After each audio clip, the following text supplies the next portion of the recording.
Joining me now is the Vice Chair of the Senate Intelligence Committee, Republican Senator from Florida, Rubio. Senator, thanks so much for joining us this morning. I know the NATO alliance is very important to you.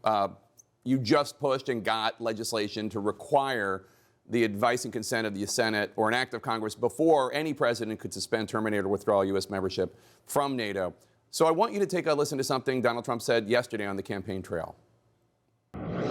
The presidents of a big country stood up and said, well, sir, if we don't pay and we're attacked by Russia, will you protect us? I said, you didn't pay?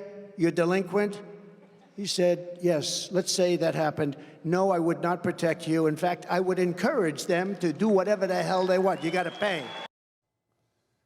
You've endorsed Donald Trump. Are you comfortable with him suggesting that he wouldn't defend NATO countries and actually he would invite Putin and Russia to invade them?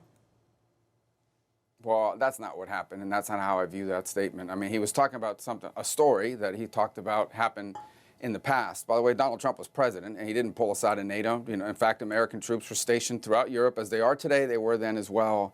But he's telling a story, and frankly, look, Donald Trump is not a member of the Council of Foreign Relations. He doesn't talk like a traditional politician. And we've already been through this now. You'd think people had figured it out by now. What he's basically saying is, if you see the comments, he said NATO was broke or busted until he took over because people weren't paying their dues. And then he told the story about how he used leverage to get people to step up to the plate and become more active in NATO. He's not the first American president. In fact, virtually every American president at some point in some way has complained about other countries in NATO not doing enough.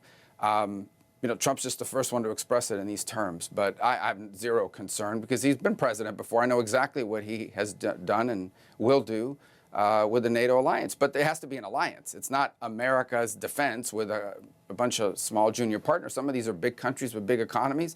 Many of them are doing more. The Germans are doing a lot right now.